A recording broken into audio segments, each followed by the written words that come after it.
The crash and first contact Marcus Chen had always prided himself on being prepared for anything. As the lead engineer aboard the supply freighter Meridian, he carried backup systems for his backup systems.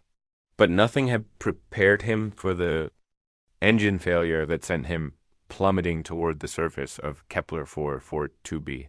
Like a burning meteorite dot, the escape pod's emergency systems screamed warnings as he fought to maintain control.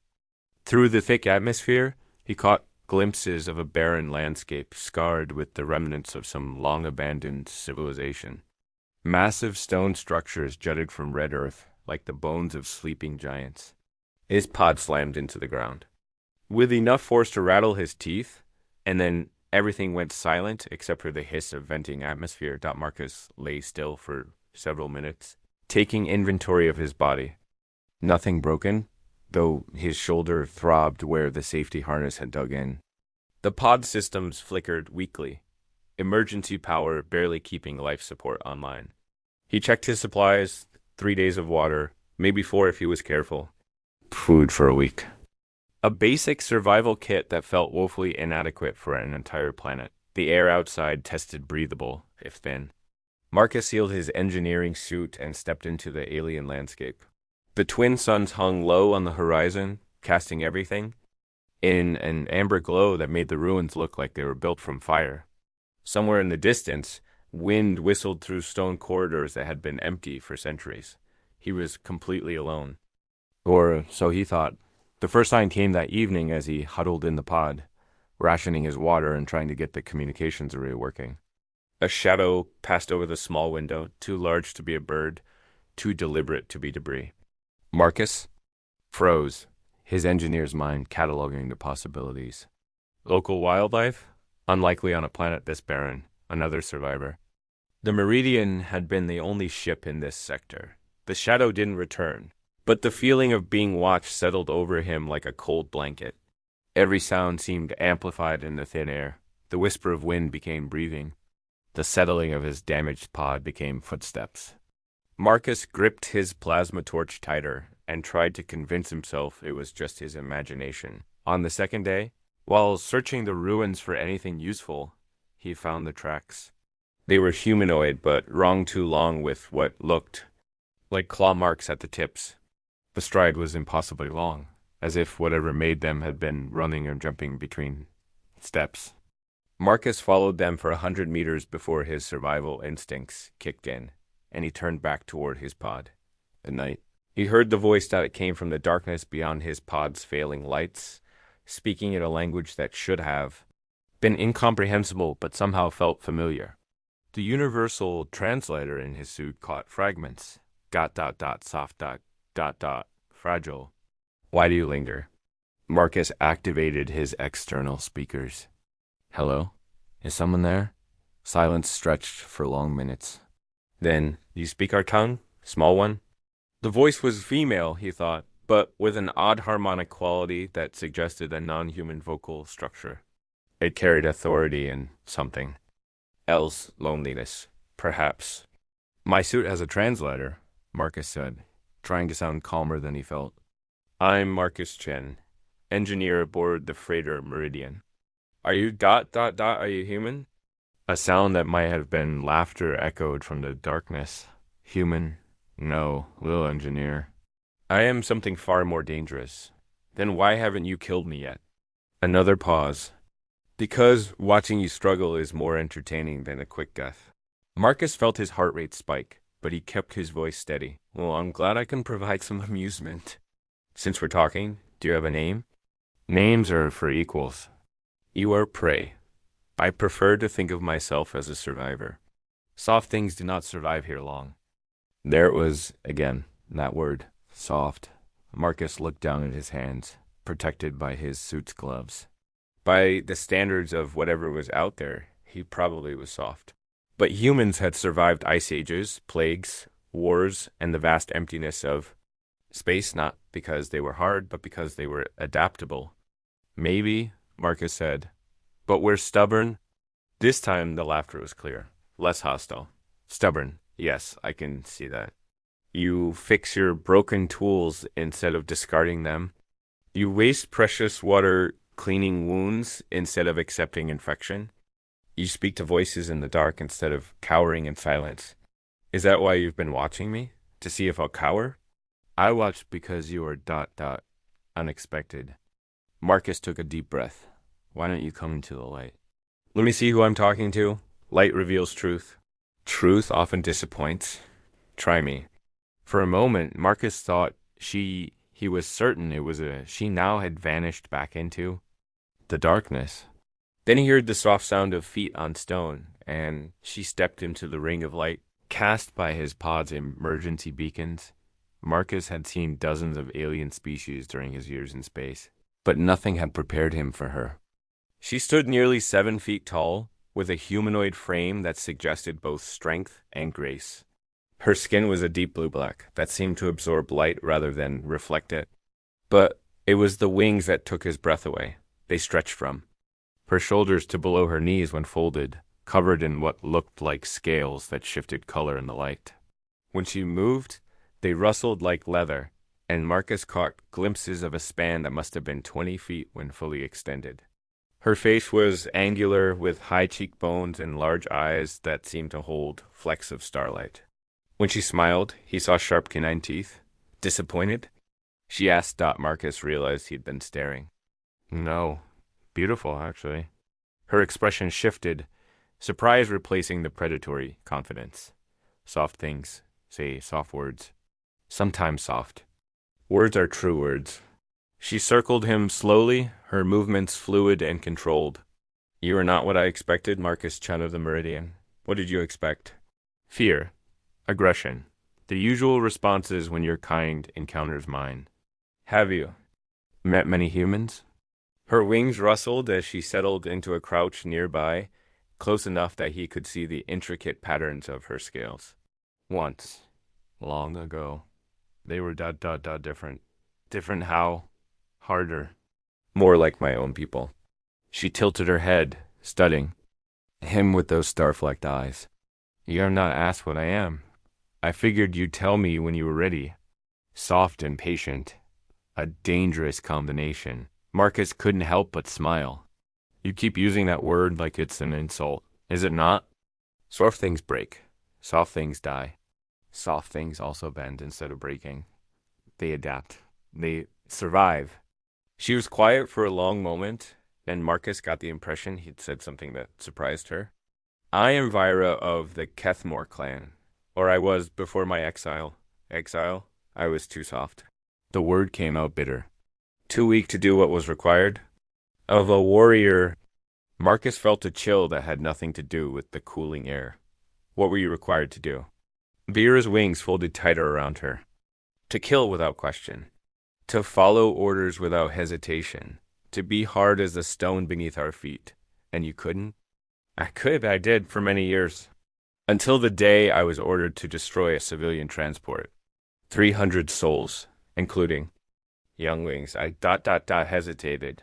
What happened? Another warrior completed the mission. I was stripped of my rank and cast out to die alone. Her voice was matter of fact, but Marcus could hear the pain beneath it. I have been wandering for 3 cycles now, waiting for death to find me. But you're still alive. Yes, too stubborn to die, too soft to live. A paradox. Marcus understood that feeling. After his wife's death in the Proxima Colony disaster, he'd felt caught between worlds, too broken to move forward, too responsible to give up.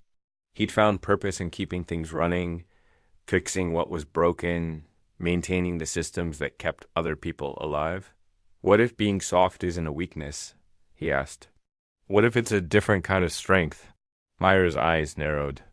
Explain. You said you were watching me. What did you see? A fragile creature struggling against impossible odds. And she paused, considering. You adapted. When your equipment failed, you found alternatives. When your shelter was inadequate, you improved it. When threatened, you chose diplomacy. Over violence? That's not weakness. That's intelligence. Intelligence is not the same as strength. Marcus gestured to his jury-rigged shelter. The water collection system he'd built from pod components. The communication array he'd been slowly repairing. I'd been here 3 days. I'm still alive, still working toward a solution. How many? Are your hard warriors could say the same? Vera stood abruptly, her wings spreading slightly in what might have been agitation. You speak of things you do not understand. Then help me understand. She stared at him for a long moment, and Marcus felt as if he were being weighed and measured. Finally, she spoke. You are injured. It took Marcus a moment to realize she was talking about the cut on his arm where a piece of debris had sliced through his suit. He'd cleaned and sealed it, but the wound was still visible through the transparent patch. It's not serious. No, but it needs proper attention. Before he could protest, Vera had crossed the distance between them in 2 silent steps. Her hands were gentle as she examined the injury, her touch surprisingly warm. You will permit me to help. Why? Because soft things should not be allowed to become infected and die. Not when they are interesting. Marcus found himself nodding. Okay. Vera reached into a pouch at her waist and produced a small vial of clear liquid. This will sting. She was right. The liquid burned like fire, but after a few seconds, the pain in his arm faded completely. The wound edges began to close. What is that? Healing compound. My people have used it for generations. Thank you. Byra stepped back, her expression unreadable. Do not thank me yet. I am not done deciding whether to help you or kill you. Despite the threat, Marcus felt oddly reassured. At least you're honest. Honesty is one of the few virtues my people still value. What about compassion? Compassion is for the weak. You just healed my wound. Byra's wings rustled with what might have been embarrassment. That was practical. A wounded companion is a liability. Companion? Do not read too much into the word human. But Marcus was already reading into it. This fierce, beautiful creature who called herself a warrior was taking care of him. She could have killed him easily, but instead she was sharing. Her medicine and her presence. Whatever had gotten her exiled from her people. It wasn't truly weakness. It was conscience. Would you like to see what I've been working on? He asked. Vera tilted her head curiously. Your repairs? More than that. I think I've figured out how to boost the communication array's power output.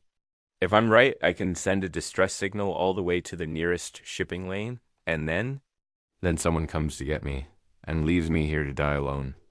Marcus hadn't considered that. Would you come with me? Vera's laugh was sharp and bitter. To what end? Your people would see me as a monster. Mine would see me as a traitor. There's no place for me in any civilized space. There might be, if you wanted there to be. Soft words again. True words. Vera studied him for a long moment, then nodded. Toward his equipment. Show me this miracle of human engineering. Marcus led her to the communication array, explaining his modifications as he worked. Vera listened intently, asking intelligent questions about power distribution and signal amplification. Her people might be warriors, but they clearly understood. Technology. This should work, she said finally. But the power requirements will drain your pod's emergency systems.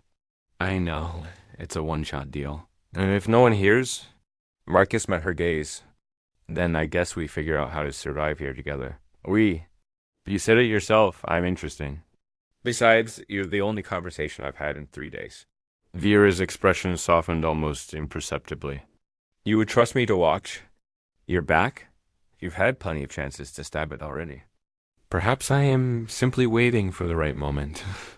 Perhaps. But I don't think so. They worked together through the night, fine-tuning the modifications and preparing for the signal burst. Vira's knowledge of the planet's atmospheric conditions proved invaluable, and Marcus found himself genuinely enjoying her company. She was fierce and guarded, but underneath the warrior's exterior, he sensed someone who had been alone too long. As the twin suns rose on his 4th day on the planet, Marcus activated the communication array. The signal blazed across space, carrying his identity, location, and a desperate plea for rescue. Then the power died, leaving them in silence. How long? Brewer asked. If anyone heard it? 3 days, maybe 4. And if no one heard it? Marcus looked at her, this beautiful, dangerous creature who had chosen to help him instead of kill him. Then we have time to figure out what comes next. Vera's wings rustled as she settled beside him to wait. You are not what I expected. Marcus Chun? Neither are you. Vera of the Kethmar clan. Just Vera now. The clan name is no longer mine to use. Then we're both starting over. She turned to look at him, and for the first time, her smile seemed genuine. Perhaps that is not such a terrible thing. As they waited for rescue or death, Marcus realized that being soft wasn't about being weak, it was about being open to possibilities. And right now, sitting beside this exiled warrior on a dead planet, he felt more alive than he had in years. The universe was vast and often cruel, but sometimes it brought together exactly the right people at exactly the right moments. Sometimes being soft was exactly what the situation required. Dot wings of protection. The change came with the sunset of the second day after their signal. Marcus had grown accustomed to the planet's rhythm, the amber light of day giving way to the deep purple of twilight, then the star-scattered darkness that was almost peaceful. But this darkness felt different, heavier, as if something hungry was stirring in the ruins. Vira noticed it first. She'd been unusually quiet since midday, her wings twitching with tension, her head turning toward sounds Marcus couldn't hear.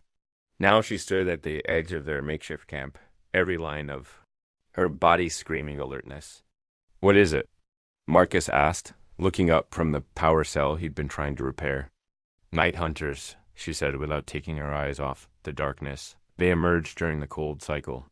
I had hoped they were extinct on this part of the continent. Night hunters, scavengers, pack animals. They hunt in groups and can tear through metal. Her wings spread slightly, and Marcus caught the gleam of something sharp along their edges. They're drawn to the scent of warm blood. Marcus felt his stomach drop. My injury. The one you healed. Possibly. Or simply our presence. We have been in one location too long, making noise, leaving scent trails. Vera's voice was calm, but he could hear the underlying tension. How long until your people arrive? Assuming they heard the signal? 12 to 18 hours. That may be too long. A sound echoed from the ruins, a keening wail that raised the hair on Marcus's arms. It was answered by another, then another, until a chorus of alien voices surrounded them in the darkness. How many? Marcus asked, chucking his plasma torch. The charge was low, maybe enough for a few sustained blasts. Too many. Vera's wings folded tight against her back as she moved closer to him. Stay near me. Do not run, unless I tell you to. Run. The first of them appeared at the edge of the light, a creature the size of a large dog, but built like a nightmare. Its body was segmented like an insect's, covered in chitinous plates that reflected the starlight. Multiple legs ended in razor-sharp claws, and its head was a mass of eyes and snapping mandibles. Behind it, Marcus could see the gleam of more eyes in the darkness. Beautiful, he whispered, his engineer's mind cataloging the elegant efficiency of the creature's design even as his survival instincts screamed. Vira shot him an incredulous look. Beautiful? Look at the joint articulation on those legs. The way the sensory organs are distributed, it's perfectly adapted for its environment. It is perfectly adapted to eat us. The creatures circled them, staying just outside the ring of light. Marcus counted at least a dozen, possibly more in the shadows.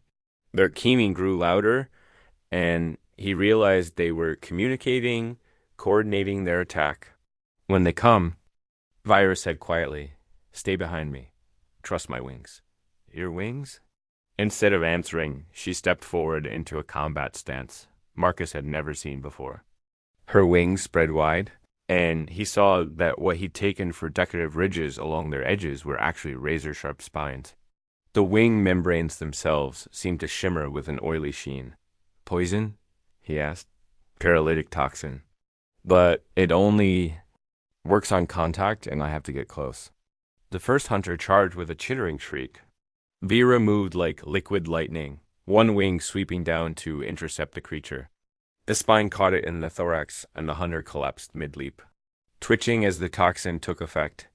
But 3 more were already rushing in from different angles. Marcus activated his plasma torch, the blue-white beam lancing out to catch one of the creature's center mass. The hunter exploded in a shower of chitin and ichor, but the others kept coming. Vira spun, her wings becoming a whirlwind of sharp edges, but there were too many. A hunter slipped past her guard, diving for Marcus's legs. He rolled aside, bringing the torch around, but the creature was fast.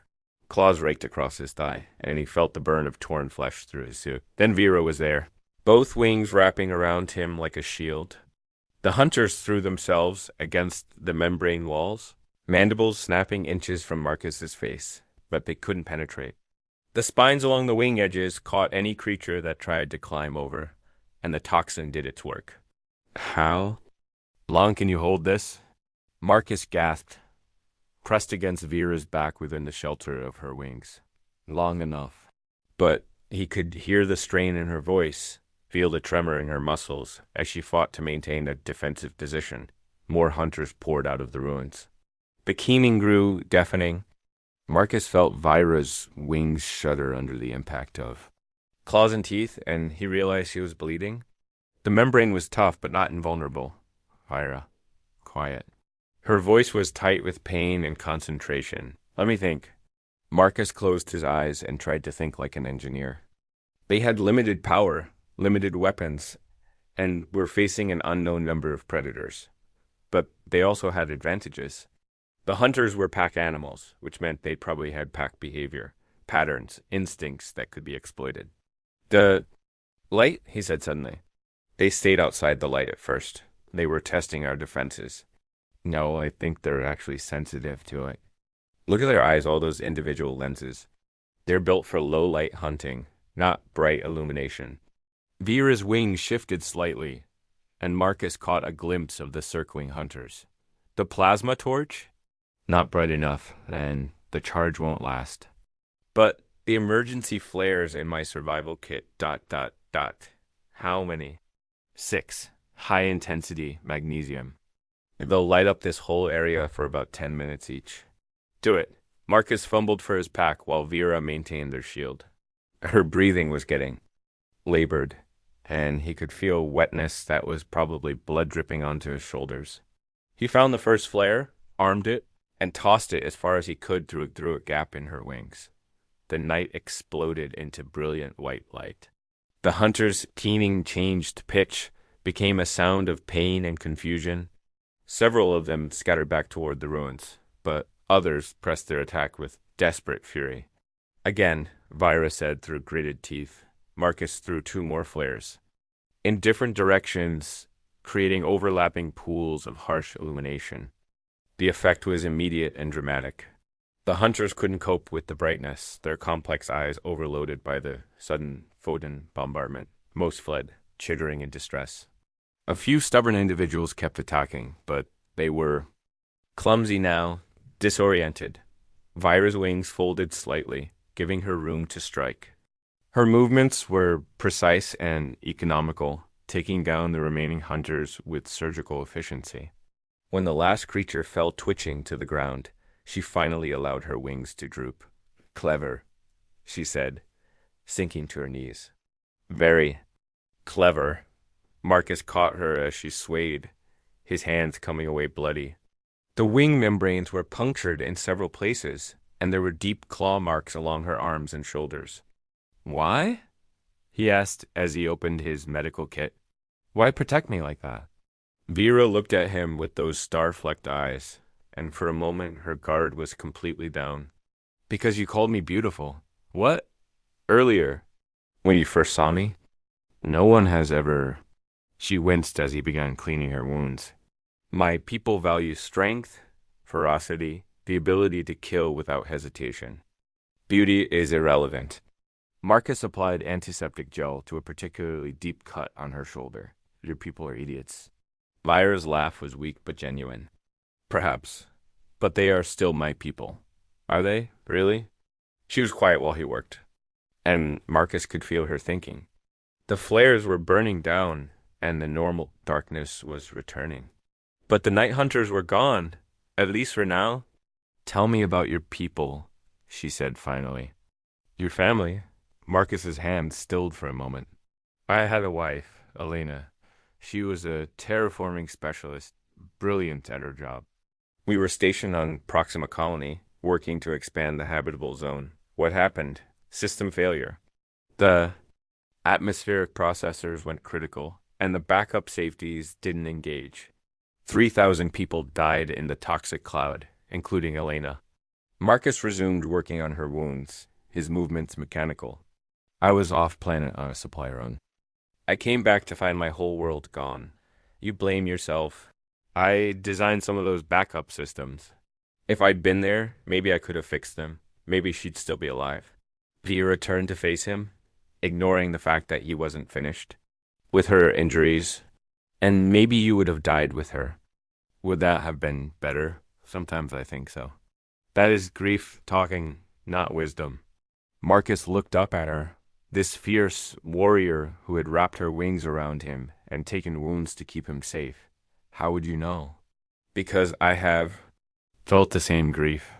Not for a mate, but for my wing brothers. The warriors I commanded before my exile. Her voice grew distant. They followed me into battle, trusted my judgment, looked to me for leadership. When I failed them, when I chose mercy over orders, I condemned them to shame by association. What happened to them? Reassigned to punishment duties. Dangerous missions with little chance of survival. As far as I know, they are all dead now. Marcus reached out and touched her hand. I'm sorry. Grief makes us think that suffering is the only way to honor the dead. But Elena, your wife, would she want you to suffer forever? Marcus considered that. Elena had been vibrant, full of life and laughter. She'd loved him for his gentleness, his ability to fix things, his refusal to give up on problems that seemed impossible. No, she'd want me to live, to help people. And your wing brothers? Vera's fingers tightened around his. They would want me to be the warrior they believed I was. Not the killer the clan demanded, but the protector I chose to become. The last. Flare guttered out, leaving them in starlight. But the darkness didn't feel threatening anymore. It felt peaceful, intimate. Marcus finished tending Vera's wounds, and she let him work in comfortable silence. The signal, she said when he was done. Your people will come, yes, and you will leave this place. We will leave this place. Vira shook her head. I cannot, you. You saved my life. Multiple times. That has to count for something. I am a warrior without a clan, an exile. You're a person without a family, so maybe we can figure it out together. She studied his face in the starlight, and Marcus saw hope warring with fear in her expression. Your people would accept. Me? Some would.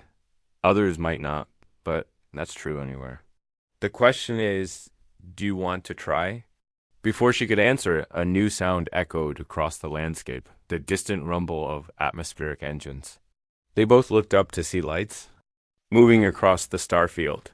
A rescue ship, coming in fast. Asterisk. They heard us, Marcus said, feeling a mixture of relief and apprehension. Vira stood slowly, her wings folding tight against her back. Marcus, ... Come with me, he said urgently. Please. I know it's scary, but I am not frightened of your people, she interrupted. I am frightened of hoping for something I do not deserve. Marcus took her hands in his, feeling the strength in her fingers, the slight tremor that betrayed her vulnerability. Everyone deserves hope. Everyone deserves a chance to start over. The rescue ship was circling now, searchlights probing the ground. Soon they would land, and Marcus would have to make introductions, explanations. He would have to convince a human crew that this alien warrior was worth saving. But first, he had to convince her. You called me soft, he said. And you were right. But being soft doesn't mean being weak.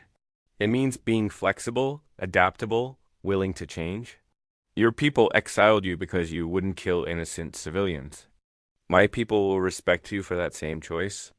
Vera looked up at the approaching ship, then back at Marcus. And if they do not, then we'll figure something else out, together. The ship was landing now, kicking up clouds of red dust. Landing? Lights illuminated their small camp, turning everything harsh and white. Marcus could see figures moving behind the ship's viewports. Vera, he said softly, will you trust me? She was quiet for a long moment, her alien features unreadable in the bright lights. Then her wings spread slightly, not in a threatening display, but in a gesture that somehow seemed like acceptance. Like embrace, you called me beautiful, she said. Perhaps it is time I learned to believe that.